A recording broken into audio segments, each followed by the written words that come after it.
The air in La Jong on February 2, 2019, at precisely 7 p.m., was thick with the quiet anticipation of Tet, the Lunar New Year. But the festive hush was shattered by a frantic call to the La Jong Police Department. A man's voice, raw with panic, screamed for help, reporting a gruesome murder within his home. Within moments, flashing lights pierced the evening gloom as officers descended upon the scene. The caller was none other than Mr. Ha Hu Thuan, the esteemed owner of a renowned tea house in town. The tragedy had unfolded in his very own bedroom, nestled within the peaceful confines of his tea house. The investigating team stepped into the room, their senses immediately on high alert. There, on the bed, lay a woman in her 50s, seemingly in a peaceful slumber. Dressed neatly and covered with a blanket, she appeared, at first glance, to have simply succumbed to a sudden illness. The room itself offered no clues, no signs of struggle, everything meticulously in place. But as the police drew closer, a chilling detail emerged. A deep gash marred the victim's neck, severing her windpipe, with fresh blood still oozing from the wound. Her face was pale, eyes closed, and the coppery scent of blood hung heavy in the air, sending shivers down their spines. Other, smaller wounds, clearly inflicted by a sharp object, dotted her face. This was no natural death, this was a brutal murder. The seemingly undisturbed crime scene, juxtaposed with the horrific nature of the death, painted a disturbing picture. It hinted at a killer with an unerringly steady hand and a cold, calculating mind. The murderer had meticulously placed the victim on the bed and covered her, a macabre charade designed to delay discovery and buy precious escape time. Mr. Ha Hu Thuan, the tea house owner, identified the victim as Hu Tran, an employee who managed the daily operations of the tea house. That morning, he recounted, he had gone out for leisure, returning in the evening to find all the windows closed, nothing seemingly amiss. He had used his key to enter, and upon reaching his bedroom, discovered Hu Tran on his bed. He called out to her repeatedly, but received no response. Thinking she might be unwell, he gently adjusted her position and covered her with a blanket for warmth. This seemingly kind act, however, had unknowingly altered the original death scene, creating a discrepancy with what the police observed. Mr. Ha's testimony immediately raised red flags for the investigators. Was he involved? Under further questioning, he explained that he had spent the day playing cards with friends in the outskirts of La Jong, returning only as dusk approached. He described Hu Tran's initial position as somewhat unusual, her head and torso neatly on the bed, but her legs dangling to the floor as if she were in a daze. He theorized that, due to his own frail health, he kept various medications in the tea house, and Hu Tran might have accidentally taken the wrong one, leading to an unintended drug overdose. He insisted that his age and poor eyesight prevented him from noticing any wounds or blood while he was tending to her. He simply tried to make her comfortable and keep her warm. His answers only deepened the investigators' suspicions. When pressed about his unusual actions, Mr. Ha maintained he was simply worried about Hu Tran catching a cold in the winter weather and acted instinctively. Yet, this seemingly benevolent act had inadvertently disturbed the crime scene, complicating the investigation. The police now focused their attention squarely on Mr. Ha, hoping to unearth crucial clues. And then, a startling revelation emerged. Mr. Ha seemed to be deliberately concealing certain truths. He confessed that his relationship with Hu Tran was far more than just employer-employee. Despite a significant age gap, he was 70, she in her 50s, they had been living together as a couple for over a decade. Their story was one of shared struggle and mutual support. Hu Tran, recently divorced and jobless, found a new beginning with the recently retired Mr. Ha, and together they opened the tea house. As Mr. Ha's health declined, Hu Tran took on the bulk of the work, managing everything from serving customers to cleaning. Regulars described her as quick-witted, intelligent, and capable, often inviting townsfolk to the tea house for card games and tea, creating a lively atmosphere. Thanks to her, the tea house flourished, leaving Mr. Ha a comfortable, leisurely life, free to socialize with friends. He trusted Hugh Tran implicitly, never even bothering to check the daily revenue. Indeed, their lives were intertwined, with Hugh Tran handling everything from cooking to laundry, making Mr. Ha deeply dependent on her. The murder had occurred on the 28th of the 12th lunar month, just before Tet, a time when most people were preparing for the new year, and the tea house was quiet. Mr. Ha had decided to close the tea house that day to allow Hugh Tran to rest. Before leaving to play cards, he had seen her washing clothes in the front yard. He returned around 5:30 p.m., and by 6:30 p.m., he discovered Hugh Tran unconscious, leading to his reported actions. His timeline largely matched, yet the police still harbored strong suspicions, believing he might have staged the scene or destroyed evidence before calling them. More evidence was needed to solidify their theory. How could he, with his profound dependence and affection for her, have committed such a heinous act? And what could possibly be his motive? Then, Mr. Ha offered a crucial piece of information: Hugh Tran's phone and bank card were missing. Even more perplexing, a small paper box by her bedside, usually containing 200 to 300 dong for daily expenses or change, now held only a few small denomination coins, less than 10 dong in total. Though unsure of the exact initial amount, Mr. Ha was certain it wasn't so little. This led the police to consider robbery as a motive for the murder. Two theories emerged: Mr. Ha was the killer, or it was a robbery homicide. Examining the second theory, a glaring anomaly appeared: all the tea house windows and doors showed no signs of forced entry.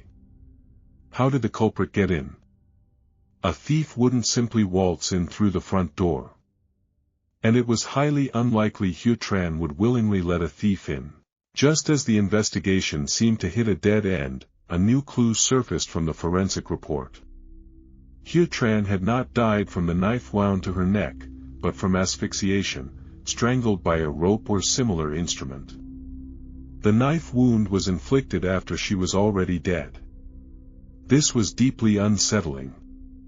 A common thief would simply incapacitate the victim to steal valuables and flee.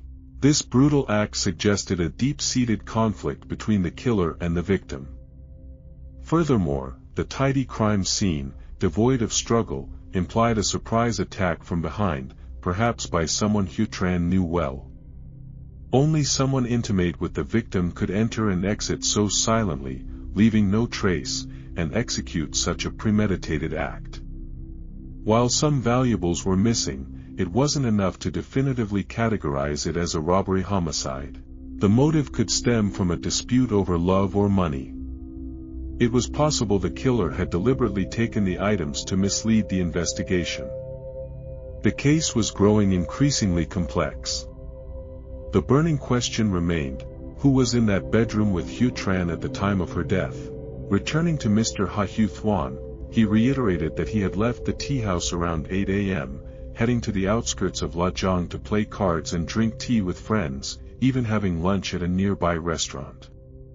Investigators quickly located his card-playing companions, who corroborated his alibi.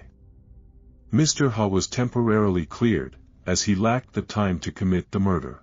Simultaneously, another team meticulously reviewed surveillance footage around the tea house. After a grueling day, they found a suspicious figure, a man behaving oddly. At 2:46 p.m., he appeared near the tea house, passing a surveillance camera meters away, then moving towards a camera north of the tea house. Less than 3 minutes later, he repeated the same strange movements. This man loitered near the crime scene for over an hour, finally leaving at 3:56 p.m., according to a camera south of the tea house. Did he enter the tea house? Was he the killer? The police immediately sought to identify the man in the footage. They quickly pinpointed him as Nguyen Ton Ban, a local resident. His home was in the west of town, while the tea house was in the east. Why was he lingering near the tea house for over an hour? Under interrogation, Nguyen Thanh Ban claimed to be a regular at the tea house, often coming to eat and play cards. On the day of the murder, he had lunch at a large restaurant in suburban La Giang, returning to town in the early afternoon. Passing Mr. Hu's tea house, he intended to go in for tea and conversation, but it was closed. He decided to wait outside for over an hour before leaving, which explained his presence on camera. Nguyen Thanh Ban insisted he had no involvement in Hue Tran's death and no conflict with her, thus no motive to kill her. However, his story was riddled with inconsistencies. Why would he wait so long just for tea? His illogical explanation only intensified the investigators' focus on him. Under further intense questioning, Nguyen Thanh Ban revealed he had texted Hue Tran to ask if she was at the tea house, receiving a reply 5 minutes later. If he had communicated with her, why didn't he go inside? Why the long wait? To the police, his text seemed like a reconnaissance mission, confirming her presence before approaching the scene to commit the crime. Nguyen Thanh Ban's inconsistencies had made him the prime suspect. Preliminary information revealed Nguyen Thanh Ban, in his 50s, worked as a driver and delivery man around town. He was not only a regular at Mr. Hu's tea house but also frequently showed interest in Hue Tran. It was known that in winter, when the tea house needed coal, Nguyen Thanh Ban would often deliver it without charge. Notably, Hue Tran had never paid him for these delivery services over the past year. Could unpaid debts be the motive? With Tet approaching, many were rushing to collect outstanding debts. Perhaps this pressure had driven Nguyen Thanh Ban to murder. However, further investigation revealed that besides delivery, Nguyen Thanh Ban was involved in other businesses, and his financial situation was stable, with no monetary pressures. This significantly reduced the likelihood that he killed Hue Tran over unpaid delivery fees. Still, an unanswered question lingered: if he wasn't the killer, why were his statements so contradictory? He claimed to have texted Hue Tran while on a bus, half an hour away from the tea house. If his purpose was to confirm her presence before acting, he should have texted upon arrival. Texting half an hour in advance offered no certainty of her continued presence.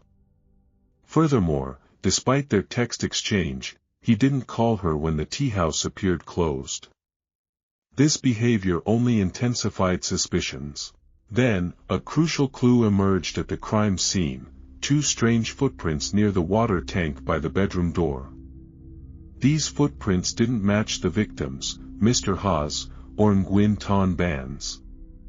Whose were they? The police theorized these footprints belonged to the real killer. A new hypothesis formed: besides Nguyen Thanh Ban, there might have been an accomplice at the scene, and this accomplice was the one who murdered Hue Tran. Nguyen Thanh Ban's text might not have been to Hue Tran, but to his accomplice, a secret signal to check their progress.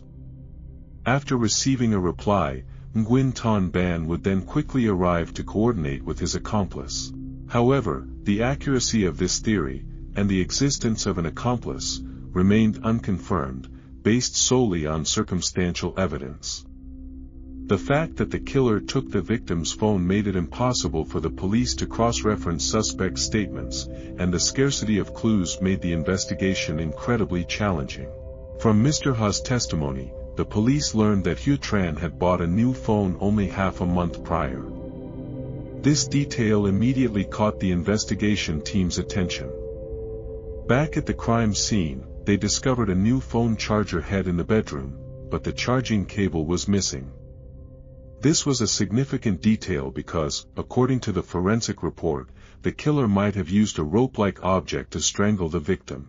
The ligature marks on Hue Tran's neck indicated a smooth surface, approximately 5 mm wide, a perfect match for the missing charging cable. It was highly probable the killer used the phone charger cable as the murder weapon, then disposed of it. Mr. Ha also mentioned a missing fruit knife from the tea house, further complicating the case. From a criminal psychology standpoint, if this were a premeditated murder with an accomplice, driven by robbery or revenge, the killer would surely have brought their own weapons, not used readily available items from the scene. This contradiction suggested an impulsive killing, a burst of emotion at the moment of the crime. Thus, the phone charger cable and the fruit knife were used as impromptu weapons. This new insight weakened the theory of Nguyen Thanh Ban and an accomplice planning the murder. The initial police assumptions were being overturned. To find more clues, the investigation team expanded their search perimeter around the crime scene. Criminal experience suggested killers often abandoned their tools near the scene after escaping, especially small items like phone chargers and fruit knives. Soon after, police found a new phone charging cable near the old National Highway 108 drainage ditch, west of the tea house. The team suspected this was the murder weapon the killer had tried to discard. This discovery brought them a step closer to unmasking the culprit. If this was indeed the murder weapon, it indicated the killer had fled towards the new National Highway 108, behind the tea house, heading towards the town center. However, surveillance footage showed Nguyen Thanh Ban leaving the tea house in the opposite direction, not matching the location of the weapon. This strongly suggested he was not the true murderer. To identify the killer, the investigation team began tracing the potential escape route. From the available clues, police believed the killer fled along the new National Highway 108, heading east into town. This road had little traffic, mostly pedestrians and cyclists. Therefore, it was highly likely the killer escaped on foot, blending into the crowd. Based on this deduction, the investigation team reviewed roadside surveillance cameras and spotted a suspicious man. As he walked, he constantly fiddled with something in his hand and frequently glanced behind him. The team suspected he was either counting the small change he had just stolen or wiping a wound on his hand from the struggle. Following his movements, police observed him heading east, turning left into town at the government main road intersection, then deeper onto the new National Highway 108. This area was largely uninhabited, with most households concentrated along the old National Highway 108 in front of the tea house. The man's presence in this secluded area became highly suspicious. After circling the town, he stopped in front of a local bank. The bank's surveillance camera captured images of the man holding various small denomination coins. Upon questioning the teller, police learned he wanted to exchange his small coins and paper money for larger denominations. Remarkably, he also attempted to withdraw money from a nearby ATM, failing after 3 incorrect password attempts. Investigators quickly retrieved the bank card information and all transactions from that day, discovering the card belonged to the victim. Everything clicked into place. He was the killer from the tea house. Immediately, police showed the surveillance photos to Mr. Ha Hu Thuan, the tea house owner, for identification. He quickly identified the man as Mao Nguyen Phong, 40 years old, a regular customer of the tea house. La Giang District Police swiftly planned Mao Nguyen Phong's arrest, finding him in an abandoned house in the east of town. Once apprehended, Mao Nguyen Phong confessed to the murder. During the interrogation, he calmly recounted the entire horrific event. Years ago, Mao Nguyen Phong and Hu Tran had met and quickly became close friends. He frequently visited her tea house to play cards and chat. Life was normal until 3 years prior, when Hu Tran asked Mao Nguyen Phong for a loan to solve some personal problems. Without hesitation, Mao Nguyen Phong lent her his entire savings, over 80,000 yuan. Time passed, and Mao Nguyen Phong, consumed by a gambling addiction, accumulated massive debts. By the end of that year, his creditors were threatening his life, leaving him no escape. Recalling Hu Tran's old debt, on the afternoon of the murder, Mao Nguyen Phong went to the tea house and demanded she repay him. However, Hu Tran was dismissive, coldly stating, "I have no money, before turning and walking into her room. Hugh Tran's indifference enraged Mao Nguyen-Phong. Anger boiled within him, and a furious argument erupted between the two. According to Mao Nguyen-Phong, during the heated argument, Hugh Tran pulled him into the bedroom. She then produced a box filled with small change and a bank card containing about 10,000 yuan, handing them to him. She told him this was all she could give and demanded he leave and never appear before her again. Her words pierced Mao Nguyen-Phong's pride, leaving him speechless with fury. He felt betrayed. He had helped her unconditionally in her time of need, yet now, when he was in dire straits, she treated him with such coldness and heartlessness. Moreover, she owed him 80,000 yuan but was only returning a paltry 10,000. This was unacceptable to Mao Nguyen-Phong. His rage escalated, dark thoughts consumed him, and he lost all control. As Hugh Tran bent down to put the money box away, Mao Nguyen-Phong suddenly snatched a phone charger cable from the wall. He lunged forward, wrapping the cable tightly around her neck. The sudden attack left Hugh Tran no time to react or defend herself. She could only gasp a few choked sounds before slowly losing consciousness from lack of oxygen. Unrelenting, Mao Nguyen-Phong continued to tighten the cable until Hugh Tran ceased to struggle. In a horrifying display of brutality, he lifted her body and slammed her to the ground, leaving her to die in agony. Less than 5 minutes later, Hugh Tran was dead. Seeing her motionless, Mao Nguyen-Phong released his grip. Her body slumped to the floor. Yet, with chilling coldness, he kicked her fiercely to confirm she was truly dead.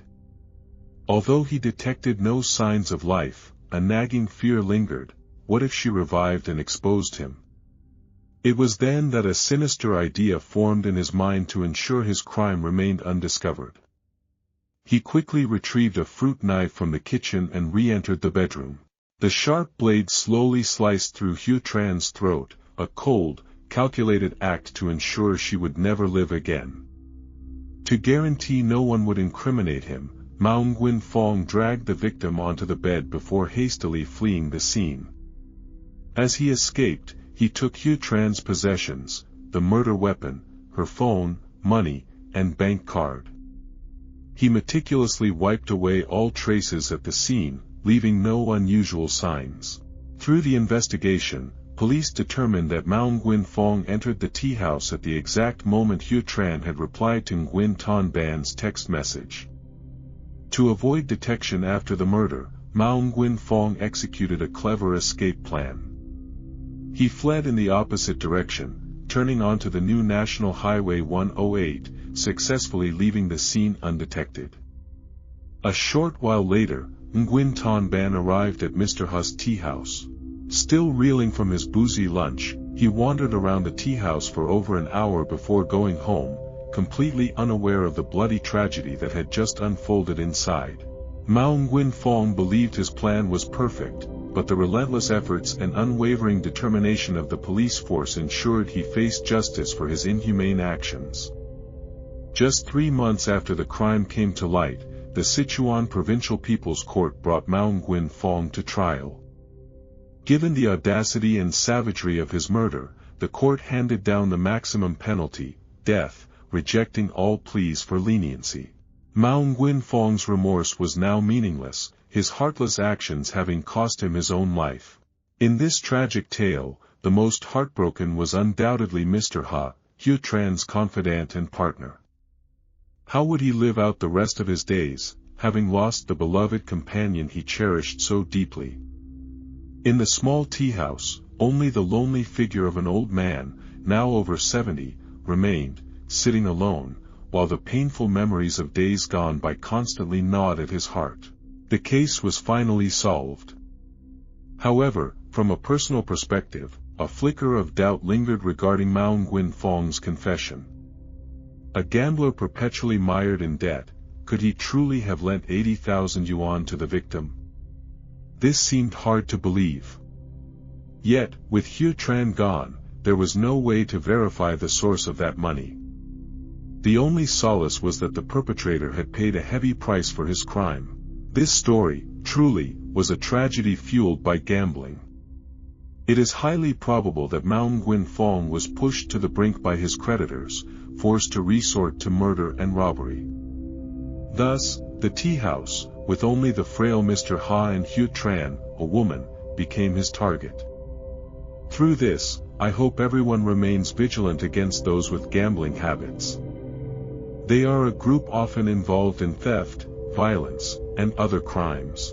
Stay away from gambling and those addicted to it, for they can fall into a life of crime at any moment. Of course, criminals will face the strict punishment of the law. The law will never tolerate such crimes. As I have often said in many previous videos, the net of heaven has large meshes, but it lets nothing through. Crimes will eventually be exposed in unexpected ways. There is no justification for inhumane actions. Always be cautious and avoid illegal activities. This case has concluded, and this is my story for today. What are your thoughts on this case? Please leave your comments below. Don't forget to like and subscribe if this is your first time visiting our channel. Thank you for watching the video. See you in the next one.